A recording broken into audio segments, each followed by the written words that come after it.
Welcome to the point. నేను విజయ్. సింహాచల ఆలయం వద్ద దుర్ఘటన నేపథ్యంలో త్రిసభ్య కమిటీ సభ్యులు పర్యటించారు. గోడ కూలిన ఘటనకు సంబంధించి ఏం జరిగింది, ఎలా జరిగిందన్న అంశాన్ని త్రిసభ్య కమిటీ పరిశీలించింది. కమిటీ సభ్యుల వెంట విశాఖ కలెక్టర్ సిపి సైతం ఉన్నారు. ఇదే అంశానికి సంబంధించి మనతో మాట్లాడేందుకు డాక్టర్ అంది సత్యం గారు, విశ్లేషకులు మనతో ఉన్నారు. ఆయనతో మాట్లాడదాం. డాక్టర్ అంది సత్యం గారు, నమస్తే అండి. నమస్తే సార్, అండి. ఎలా చూడాలి సింహాచల ఆలయ ప్రమాదానికి సంబంధించి త్రిసభ్య కమిటీ ఈ రోజు అయితే అక్కడ పర్యటించింది.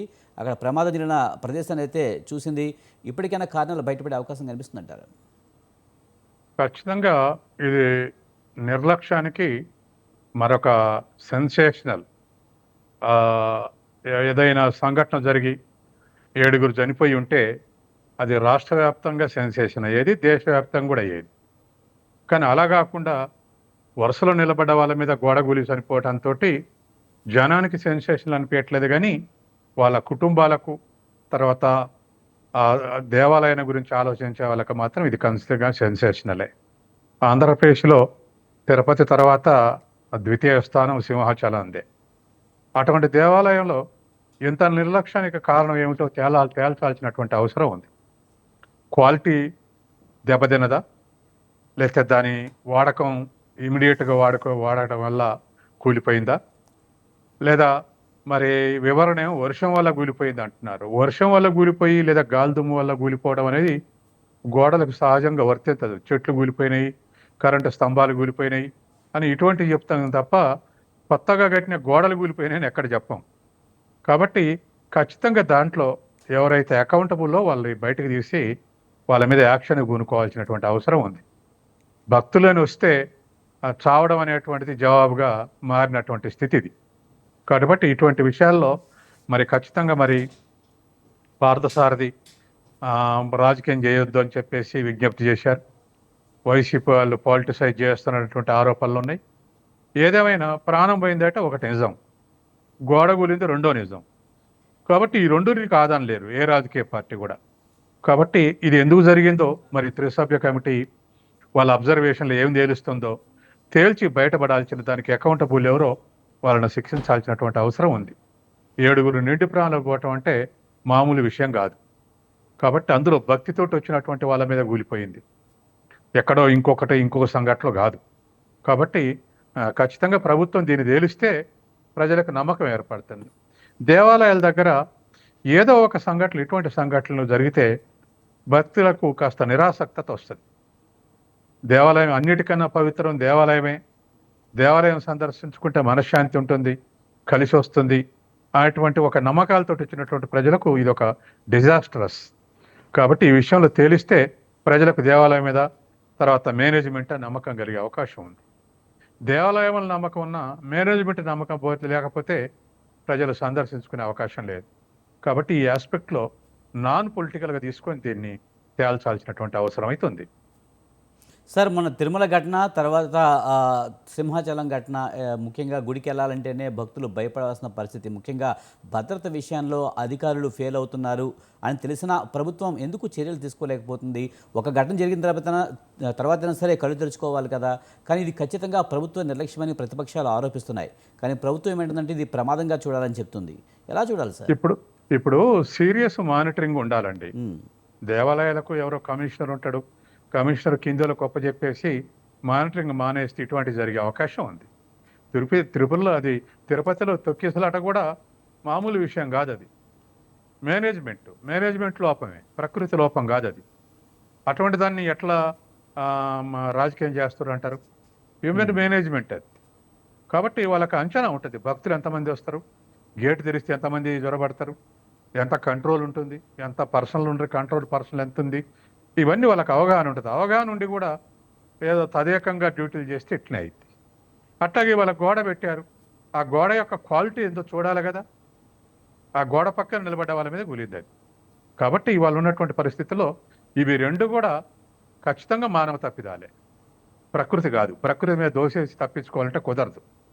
ఎందుకంటే గోడ పెట్టినప్పుడు దాని క్వాలిటీ ఏమిటో, దాని సస్టైనబిలిటీ ఏమిటో చూడాల్సిన అవసరం ఉంది కదా. అదేది లేకుండా గోడ పెట్టామలే అయిపోయిందిలే అనుకుంటే మరి దాని కంట్రోల్ క్వాలిటీ ఏమిటి అనేది కూడా చూడాలి కదా. మనం అనేక కుటుంబాలు గోడలు పెట్టుకుంటాయి, ఇట్లా గాలిదుమ్ము రాగానే కూడిపోయిన గోడలు అనే వాళ్ళు మనం అరుదుగా వింటాం. ఆ విధంగా ప్రకృతి మీద వచ్చేసి తప్పుకోవటం మంచిది కాదు. కాబట్టి ప్రతిపక్షం ఏమన్నా విమర్శించనియండి. ప్రతిపక్షం విమర్శలకు తావు ఇవ్వకున్నా లేదా మీరు లెక్క చేయకున్నా దానికి అకౌంటబిలిటీ అయితే చెప్పాలి. గోడ కూలటానికి కారణం ఏమిటి అటువంటిది అయితే చెప్పాలి. ఎందుకు అంత క్వాలిటీ లేనటువంటి గోడ పెట్టారనేటువంటిది చెప్పాలి. లేదు అది ఇంకా కుదురుకోకముందే జనం వచ్చి నిలబడ్డారనుకుంటే మరి మేనేజ్మెంట్ ఎందుకు చేయలేదు? కొత్తగా కట్టిన గోడ పక్క నిలబడొద్దని ఎందుకు చెప్పలేదు? ఇవన్నీ కూడా ప్రశ్నలే. వీటన్నిటిలో కూడా హ్యూమన్ మేనేజ్మెంటే రాంగ్ అనేది, లోపం అనేది మనకు చెప్తా ఉన్నా, తెలుస్తూ ఉంది. కాబట్టి దీన్ని రాజకీయ విమర్శ చేసినా, అనవసర రాజకీయ విమర్శ చేసినా అనుకుంటే తప్పే. ఖచ్చితంగా జరిగినప్పుడు ఏదో ఒక విమర్శ ఉంటుంది. అది రాజకీయ విమర్శో, లేకపోతే భక్తుల విమర్శలో, లేకపోతే మేనేజ్మెంట్ ఉంటాయి. కానీ వాటిని కరెక్ట్ చేసుకోవాల్సిన బాధ్యత అయితే ఉంది. ఇది రాజకీయ విమర్శ అని చెప్పేసి తప్పించుకోవడానికి ఇల్లేదు. రాజకీయ విమర్శ అయితే పక్కకు పెట్టండి. కానీ 7 ప్రాణాలకు ఎవరు జవాబు చెప్తారు, ఎవరు అకౌంటబుల్, అది తేల్చాలి. సార్ ఇలాంటి ఘటనలు జరిగినప్పుడు కమిటీలు వేస్తారు, తర్వాత నిజ నిర్ధారణ అంటారు, కానీ అవి జాప్యం చేస్తూ ఉంటారు. ఫైనల్గా అయితే ఈ వివరాలు బయటకు వచ్చే అవకాశం కూడా కనిపించిన పరిస్థితే కనిపిస్తుంది. చాలా సందర్భాల్లో మనం చూసాం. ముఖ్యంగా ఇలాంటి ఘటనల్లో బయటికి విషయాలు రాకపోవడాన్ని ఎలా చూడాలి సార్? ఇప్పుడు ఒకటండి, ఇండివిజువల్ ఇష్యూ, సోషల్ ఇష్యూ. ఇప్పుడు చనిపోయిన వాళ్ళకి అది ఇండివిజువల్ ఇష్యూ. అంటే చనిపోయిన కుటుంబాలకు ఏదైనా కాంపెన్సేషన్ ఇస్తుండొచ్చు. ఇచ్చేసిన తర్వాత కుటుంబం గడవడమే కష్టం. కుటుంబ మేనేజ్మెంట్ ఎట్నో తెలియదు. వాళ్ళు ఆ కన్ఫ్యూజన్లో ఉండి 2-3 ఏళ్ళు అదే దుఃఖంతో ఉంటారు. వాళ్ళేం వచ్చి ఆందోళన చేయరు. ఈ గోడకు వీళ్ళెందుకు జవాబు చెప్పాలని ఆందోళన చేయరు. దాంతో పట్టించుకునే వాళ్ళు లేకపోతే ఇదే నిర్లక్ష్యం. మీరు అన్న ప్రకారమే ఏదో వస్తారు, ఎంక్వైరీ చేస్తారు, పలానా వాళ్ళు అంటారు, వాళ్ళని సస్పెండ్ చేసినా మళ్ళీ ఆడేదలా రీఇన్స్టేట్ చేస్తారు. కాబట్టి ఇది రొటీన్గా జరుగుతుంది. కాబట్టి ఇది స్ట్రింజెంట్ యాక్షన్ ఉండాలి. ఏదో దెబ్బలు తగిలి బయటపడిన వాళ్ళు కాదుగా, ప్రాణాలు కోల్పోయారు. కాబట్టి ఖచ్చితంగా దానికి అకౌంటబిలిటీ ఉండాలి. అది డిస్మిస్ చేస్తారా, శిక్ష వేస్తారా, ఇవన్నీ తేల్చాల్సిన అవసరం ఉంది. సార్ ముఖ్యంగా ఆలయాల భద్రతపై కూడా చర్యలు తీసుకోవాల్సిన అవసరం ఉందంటారా? ఏంటి పరిస్థితి ఎలా ఉంది ఏంటి అనే విషయంలో భక్తులు చాలా అవసరం ప్రముఖ అండి. పుణ్యక్షేత్రాలకైతే మనం చూస్తూ ఉంటాం, వేలాదిగా వస్తుంటారు. ముఖ్యంగా ప్రముఖమైన తిథులు అవి ఉంటాయి కదా, వాటిలో అయితే ఇంకా ఎక్కువ మంది వస్తూ ఉంటారు. అలాంటి సమయాల్లో ఖచ్చితంగా చర్యలు తీసుకోవాలి. అలాంటప్పుడు అసలు గుడికి సంబంధించిన నాణ్యత ఎలా ఉంది, పక్కన గోడలు కానీ మిగతా వాటి కానీ భద్రతకు సంబంధించి అన్ని చర్యలు తీసుకోవాలంటారు. ఇతర దేశాలను అయితే అది బంగారం లాగా చూస్తారండి. ఉమ్. వాళ్ళు హెరిటేజ్ వాటిని వేటిని పోనీయరు. ఎప్పుడో మనం చూస్తూ ఉన్నాం కదా, క్రీస్తు పూర్వం కట్టినటువంటి, ఎప్పుడు క్రీస్తు పూర్వం 1000-2000 సంవత్సరాలు గెలిచినటువంటి పిరమిడ్స్ కానీ, చైనా వాళ్ళు కానీ, వాళ్ళు ఎట్లా ప్రొటెక్ట్ చేసి వాటిని టూరిస్ట్ స్పాట్లుగా తీర్చిదిద్దారో, ఇవాళ మనకు ఇవి దేవాలయాలు పవిత్రమే కాదు, చరిత్ర ఆధారాలు కూడా. ఈ చరిత్ర ఆధారాలను రక్షించుకోవాల్సినటువంటి అవసరం ఉంది. కాబట్టి ఇవాళ ఇటువంటి చరిత్ర ఆధారాలని నిర్లక్ష్యం చేసి, ఇప్పుడు ఈ దేవాలయాలు, ఎక్కువ దేవాలయాలు 11 నుంచి 15వ శతాబ్దంలో కట్టారు. 500-1000 ఏళ్ల నుంచి మనం ఇటువంటివి చూస్తున్నాం. కాంచీపురం అయితే క్రీస్తుపూర్వం 6వ శతాబ్దంలో కట్టారని ఉంది. ఇటువంటి వాటిని కొన్ని వేల సంవత్సరాల నుంచి అవి సస్టైన్ అవుతుంటే, మనం కట్టిన గోడ 10 రోజుల్లో, నెల రోజుల్లో కూలిపోతుందంటే ఇక మనం అంచనా వేసుకోవచ్చు ఎంత నిర్లక్ష్యం ఉంది ఇందులో అని. సిగ్గుపడాలి. దేవాలయం, సింహాచలం దేవాలయం ఎప్పుడు కట్టిర్రు, గోడ ఎప్పుడు కట్టిర్రు? దేవాలయాలు అట్నే ఉంటే గోడలు కూలిపోతున్నాయి. కాబట్టి దాన్ని పరిపాలనా కమిటీ కానీ, దాని వ్యవహారం కానీ ధర్మకర్తలు కూడా పట్టించుకోవాలి. కేవలం ప్రభుత్వం మీద దోషేయకుండా మరి దానికి కమిట్మెంట్ ఉన్నటువంటి కుటుంబం ఉంది, దేవస్థానం ధర్మకర్త మండలి. కాబట్టి వాళ్ళు కూడా చాలా జాగ్రత్తగా గజపతి రాజులు దాన్ని పట్టించుకోవాల్సినటువంటి అవసరం ఉంది. ప్రభుత్వం పెట్టించిందే లేదా ఆలయం పెట్టించిందే అని వదిలేయటానికి వీల్లేదు. ధర్మకర్తలకు ఇంకా ఎక్కువ బాధ్యత ఉండాలి, ఎక్కువ మానిటరింగ్ ఉండాలి. ఆ ఆస్పెక్ట్లో మనం దేవాలయాన్ని రక్షించుకోవాల్సినటువంటి అవసరం ఉంది.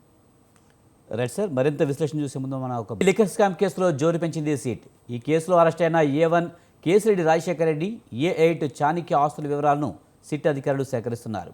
2019 నుంచి 2024 మధ్య కాలంలో కొనుగోలు చేస్తున్న వివరాలు ఇవ్వాలని రిజిస్ట్రేషన్ శాఖ ఐజీని కోరింది సిట్. సార్, డాక్టర్ అంద సత్యం గారు, ఇది ఎలా చూస్తారు? ముఖ్యంగా ఏపీ లిక్కర్ స్కామ్లో సిట్ అయితే స్పీడ్ పెంచింది. ముఖ్యంగా A1గా కేసిరెడ్డి రాజశేఖర రెడ్డిని విచారించేందుకు సిద్ధమైంది. ఈ లిక్కర్ స్కామ్లో నిజాలు బయటపడే అవకాశం కనిపిస్తుందంటారా? ఇప్పుడు ఆ లిక్కర్ స్కామ్ జరిగినప్పుడు ఉన్నటువంటి ప్రభుత్వ అధినేతలేం అసలు ఇది స్కామే కాదు, వాళ్ళంతటా వాళ్ళు ఊహించుకొని వాళ్ళంతటా వాళ్ళు దాన్ని ఒక స్కామ్గా తయారు చేసి వేస్ట్ కేసులు పెడుతుర్రు అనేది వాళ్ళ అభిప్రాయం. అట్లాగే ఇవాళ వచ్చినటువంటి ఎంక్వైరీలో విజయసాయిరెడ్డి డిస్క్లోజ్ చేసినటువంటి అంశాలేం మేము 2 సార్లు సమావేశం అయ్యాం. నిజంగా సమావేశం అయింది. ఇది కమిషన్ కోసం అయింది. కానీ ఎవరెవరికి కమిషన్ ఇచ్చారు ఏమిటనేటువంటి విషయాలు నాకు తెలియదు. నేను ఆ తర్వాత ఆబ్సెంట్ అయినానేమో విజయసాయిరెడ్డి చెప్పారు. విజయసాయిరెడ్డిని చెప్పిన దాన్ని పట్టుకొని మిగతా వాళ్ళని అరెస్ట్ చేస్తే మనకు తెలుస్తున్నటువంటిది ఏమిటి, నెలకు ఒక 50-60 కోట్ల కమిషన్ వస్తుంది. అంటే సుమారుకు ఏడాదికి 600 కోట్ల 500 నుంచి 600 కోట్ల కమిషన్ వచ్చే విధంగా ఏర్పాట్లు చేసుకున్నారు. ఈ ఏర్పాట్లు త్రూ అఫీషియల్స్ నాన్ అఫీషియల్స్ ద్వారా ఆ అధినేతకే చేరిందని చెప్పేసి ఇంకొక ఎక్స్పెక్టేషన్ నడుస్తుంది. తర్వాత రెండవది, ఎవరైతే కమిషన్ ఇచ్చారో ఆ కమిషన్ ఇచ్చినటువంటి బ్రాండ్లనే ప్రభుత్వ దుకాణాల్లో అమ్మడానికి అలో చేశారు. కాబట్టి ప్రామినెంట్ బ్రాండ్లు ఉన్నటువంటి వాటిని అమ్మనివ్వలేదు. కమిషన్ యాక్సెప్ట్ చేసినటువంటి బ్రాండ్లు అమ్మనిచ్చారు. కాబట్టి ఇది దరిదాపు చాలా పెద్ద కుంభకోణం, 2-3 ఏండ్లు. అందుకని దీన్ని తవ్వి తీయాలనేటువంటిది మరొకటి. తర్వాత 19-24 ఈ మధ్య జరిగినటువంటి ఈ లావాదేవీల్లో ఇవాళ రాజశేఖర రెడ్డి కానీ లేకపోతే మరొక ఆయన కానీ వీళ్ళ ఇద్దరు A1 A8 వీళ్ళ ఆస్తులు ఎంక్వైరీ చేయాలి, ఐజీకి మేము లెటర్ రాసాం, డిస్క్లోజ్ చేయాలి అంటున్నారు. కానీ ఎక్కువ కుంభకోణాల్లో వచ్చినటువంటి ఆస్తులను బినామీ పేర్ల మీద పెడతారు. కాబట్టి బినామీలను కూడా ఐడెంటిఫై చేయాల్సినటువంటి అవసరం ఉంది. నా పేరు మీద ఏమేమి ఉన్నాయంటే నా పేరు మీద పెట్టుకోను, బినామీల పేరు పెడతాను. బినామీల పేరు మీద ఉంటే బయటపడే అవకాశం లేదు. ఇప్పుడు ఎక్కడ దేశంలో కానీ రాష్ట్రాల్లో కానీ జరిగినటువంటి కుంభకోణాల్లో ల్యాండ్ రిజిస్ట్రేషన్ కానీ ప్లాట్ల రిజిస్ట్రేషన్ కానీ లేకపోతే తీసుకున్నటువంటి ఏ రూపంలో తీసుకున్న కాంప్లెక్స్లు కానీ ఇవన్నీ బినామీల పేర్ల మీద రిజిస్ట్రేషన్ చేస్తారు. బినామీ తను ప్రశ్నిస్తే నేను బినామీనే పలానాయనకు అని చెప్పేంత వరకు అది చట్టం ముందు నిరూపించడం కష్టమవుతుంది. కాబట్టి ఇవాళ ఉన్నటువంటి పరిస్థితుల్లో వీళ్ళిద్దరి పేరు మీద ఉన్నటువంటి వాళ్ళని డిస్క్లోజ్ చేయమన్నాం మేము. ఆస్తులు 90 నుంచి 24 మధ్య రిజిస్ట్రేషన్ అయినటువంటి అన్నారు. కొండను దైవి ఇరుకన పట్టినట్టు ఉంటుంది అది. అంటే రిజిస్ట్రేషన్లో బినామీల పేరు మీద ఉంటే వీళ్ళు దొరకరు. వీళ్ళ పేరు మీద ఏదైనా 1-2 ఉండొచ్చు. అవి చాలా చిన్నగా అవుపడే అవకాశం ఉంది. తర్వాత వాళ్ళు ఎదురు ప్రశ్నిస్తారు, మీరు సంవత్సరానికి 600 కోట్లు కదా, వీళ్ళ పేరు మీద ఉన్న ఆస్తులు 25 కోట్లు కూడా కావు, మీరు ఎట్లా అంటారు కుంభకోణం అని ప్రశ్నించే అవకాశం కూడా ఉంది. కాబట్టి ఎక్యూజ్డ్ అందరూ A1 నుంచి A8 వరకు ఎక్యూజ్డ్ బినామీలు ఎవరు ఐడెంటిఫై చేసి వాళ్ళని సరైన పద్ధతిలో విచారిస్తే వాళ్ళే చెప్తారు ఫలానాయంతి మా పేరు మీద అని చెప్పేసి. ఎందుకంటే ఒక ఎగ్జాంపుల్, సిరిసిల్ల నియోజకవర్గంలో ఎట్లాగే బినామీ పేర్ల మీద భూములు రిజిస్టర్ చేసుకుర్రు. ఎవరైతే రిజిస్టర్ చేసుకుర్రో ప్రభుత్వ భూములు ఇతర భూములు అన్నింటినీ పోలీసులు కేసులు పెడుతుంటే చాలామంది వచ్చి సరెండర్ చేస్తారు కలెక్టర్ ఆఫీస్కి వచ్చి, మేము ఇది రిజిస్టర్ చేసుకున్నామండి, మా భూమి కాదు వద్దని సరెండర్ చేసిపోతారు. ఆ స్థితి రావాలి. కాబట్టి బినామీలు ఎవరెవరైతే ఈ బినామీలు వీళ్ళకి ఈ A1 నుంచి A8కు ఉన్నారో వాళ్ళని ఐడెంటిఫై చేసి అప్పుడు ఎంక్వైరీ చేస్తే నిజమైనటువంటి ఆస్తులను బయటకు వచ్చేటువంటి అవకాశం ఉంది. కాబట్టి ఎంక్వైరీ చేస్తున్నది మంచిదే, కానీ దాన్ని సైంటిఫిక్గా ఎవిడెన్స్లు ప్రూవ్ చేసే విధంగా ఉంటే వీళ్ళని కార్నర్ చేయొచ్చు. కాబట్టి ఆ ఆస్పెక్ట్లో ఎంక్వైరీ చేయాల్సినటువంటి అవసరం ఉంది. సార్, నిజానికి రాజకీయ నాయకులు ఎవిడెన్స్ వదులుతారంటారా? ముఖ్యంగా వాళ్ళు చేసే స్కాముల్లో పక్కాగానే వెళ్తారని కొంత విమర్శలు అయితే ఉన్నాయి. అసలు ఇలాంటి కేసుల్లో ఆధారాలు దొరికే అవకాశం ఉందంటారా? ఇప్పుడు అందుకేనండి సిబిఐ పెట్టిన కేసులే మామూలు పోలీసులు పెట్టినవి కాదు. సిబిఐ పెట్టిన కేసులో 98% ఎక్విటల్ అవుతున్నాయి. ఒక 2%కే శిక్షలు పడుతున్నాయి. అంటే పెట్టేనాడున్నది వేరు, పెట్టే ఉద్దేశం వేరు, ఆ తర్వాత వాళ్ళు అక్యూజ్డ్ సరెండర్ అయితే మళ్ళీ తర్వాత ఇన్వెస్టిగేషన్ వేరు, చివరికి రిజల్ట్ వేరు. ఈ విధమైనటువంటి మార్పులు వస్తున్నాయి. తర్వాత కేసు పెట్టేనాడు పొలిటికల్ అవసరాలు వేరు, మళ్ళీ వాటికి శిక్ష పడే కోర్టులు నడిచేటప్పుడు రాజకీయ అవసరాలు వేరు. దానికి అనుగుణంగా ప్రభుత్వాలు వ్యవహరిస్తున్నాయి కేసులు పెట్టినటువంటి వాళ్ళు. కాబట్టి ఈ మార్పులు వస్తున్నాయి కాబట్టి ఎక్విటల్స్ ఉంటున్నాయి. అందుకని ఇవాళ ఉన్నటువంటి పరిస్థితుల్లో రాజకీయ అవసరాలు లేనప్పుడు కేసులు పెట్టి ఒకటి, రేపు రాజకీయ అవసరాలు వస్తే ఇవన్నీ కూడా వెనకబడిపోతాయి. ఇవన్నీ నడుస్తున్నటువంటి తంతు. ఈ తంతులో భాగంగా ఇవాళ మరి ఇది అక్యూజ్డ్ చేసినటువంటి వాళ్ళని సైంటిఫిక్గా ఎంక్వైరీ చేయాల్సిన అవసరం ఉంది. ఆ ఆస్పెక్ట్ని ఆలోచించాలి. ముఖ్యంగా ఈ ఈ వైసీపీ అయితే ప్రధానంగా ఏం చెప్పేది ఏంటంటే ఇది రాజకీయ ప్రేరేపిత కేసు, ఇది రాజకీయ కక్షతోనే చేస్తున్నారని చెప్పి ప్రధానంగా విమర్శలు చేస్తున్న పరిస్థితి కనిపిస్తుంది. ముఖ్యంగా అవినీతి పార్టీగా మమ్మల్ని నిరూపించాలని ప్రయత్నిస్తుంది, మా పార్టీకి డ్యామేజ్ చేస్తుందని వైసీపీ అంటుంది. ఎలా చూడాలి సార్? ముందే ఆ మాట అన్నాను కదా. ఏది వైసీపీ ఇది పొలిటికల్గా కేసు, ఇది ఇందులో వాస్తవం లేదు, అసలు ఊహించుకొని ఇది ఒక స్కాండల్ అంటున్నారు, ఆ ఊహ ప్రకారం అంటారు తప్ప ఇది వాస్తవం లేదని కొట్టిపారేస్తున్నారు. కానీ ఇక్కడ ఎంక్వైరీ ఏంటంటే ప్రీమియర్ బ్రాండ్స్, ప్రజలు ఇష్టపడే బ్రాండ్లు ఎందుకు అమ్మలేదు, ఇవి ఇతర బ్రాండ్లు ఎందుకు అమ్మారు? ఒకటి, ఇతర బ్రాండ్లు అమ్మితే వాళ్ళు ఎందుకు అమ్మినట్టు అంటే ఏం ఒప్పందం ఉంది, కమిషన్ ఒప్పందం ఉందని చెప్పి బ్రాండ్లు ప్రొడక్ట్ వాళ్ళు చెప్తారు. తర్వాత అమ్మితే ఎంత కమిషన్ ఇచ్చారు ఇవన్నీ చెప్తారు. తర్వాత ఆస్తులు కొన్నారు, ఇప్పుడు ఈ బ్రాండ్ల యొక్క బిజినెస్ ఎవరు చేశారు? కొత్త బ్రాండ్లు ఉన్నాయి, మేకింగ్ ఎవరో నా పేరు సత్యం పేరు మీద ఉంటుంది, కానీ దాన్ని లీజు తీసుకొని నడిపోయిన పొలిటికల్ లీడర్. కాబట్టి పొలిటికల్ లీడర్ ఎందుకు తీసుకోవాల్సి వచ్చింది, ఆయనకు వచ్చినటువంటి లాభం ఏంది దీంట్లో? ఈ ఆస్పెక్ట్లో ఎంక్వైరీ చేశారు కాబట్టే ఇంకా ఫర్దర్గా కాస్త ముందుకెళ్తున్నారు. ఏదేమైనా వేస్టెడ్ కేసు అయితే కోర్టు మీద నిలబడటం కష్టమే, కానీ నిజం ఉంటే మాత్రం ఖచ్చితంగా కన్విక్షన్ చేయాల్సిందే. కాబట్టి ఈ ఆస్పెక్ట్లో మనం ఆలోచించాలి, న్యూట్రల్గానే ఉండి ఆలోచించాలి, ఇటువంటి జరగకూడదు రాష్ట్రాలల్లో అనేది మాత్రం వాస్తవం. కానీ మీరు చెప్పినట్టు బ్రాండ్స్ మీద అయితే పెద్ద ఎత్తున చర్చ జరిగింది, అవి ఎక్కడి నుంచి వస్తున్నాయి ఏంటనే విషయం మీద ప్రధానంగా ఎక్కువగా చర్చ జరిగింది. కానీ ప్రధానంగా అప్పట్లో ప్రతిపక్షంగా ఉన్న టీడీపీ ఏమైనా ఆరోపిస్తుంది, ఆన్లైన్ క్యాష్ తీసుకోలేదు, క్యాష్ రూపంలో తీసుకుంటున్నారు, ఈ డబ్బంతా తాడేపల్లి ప్యాలెస్కి వెళ్ళిపోతుంది, జగన్మోహన్ రెడ్డికి కమిషన్ అందుతుందని పదే పదే ఆరోపణలు చేశారు. నిజమే కదా. ఇప్పుడు గవర్నమెంట్ అకౌంట్కు ఆన్లైన్ క్యాష్ ట్రాన్స్ఫర్ పేమెంట్స్ ఉంటాయి, కానీ ఆన్లైన్ పే చేయకుండా బై హ్యాండ్ అనేది అంటే దాంట్లో ఏదో మతలబు ఉందనేటువంటిది మనకు తెలుస్తూనే ఉంది. కాబట్టి ఆన్లైన్ జరిగినటువంటి దానికి టోటల్ షాపులల్లో దానికి టోటల్ రెవెన్యూ, టోటల్ ఏమిటి ఎక్స్పెండిచర్ ఏమిటో అది లెక్క తీసినప్పుడు డిఫరెన్స్ అవుపడుతుంది వాళ్ళకి. కాబట్టి ఎంత సరుకు అమ్మారు దాన్ని కూడా ఐడెంటిఫై చేశారా లేదా? ఇప్పుడు ఇట్లా బై హ్యాండ్ ఇచ్చే క్యాష్కు అకౌంట్ లేదనుకోండి, దాంట్లో క్యాష్ అకౌంట్ నిరూపించడం కష్టమైంది. అటువంటిది చేశారు, ఆన్లైన్ పేమెంట్ లేకుండా చేసి అటువంటి చేశారు అనేది ఇప్పుడు ఎంక్వైరీ చేస్తున్నటువంటి విషయం. కాబట్టి ఆల్ ఆస్పెక్ట్లో దాన్ని ఎంక్వైరీ చేయాల్సిన అవసరం ఉంది.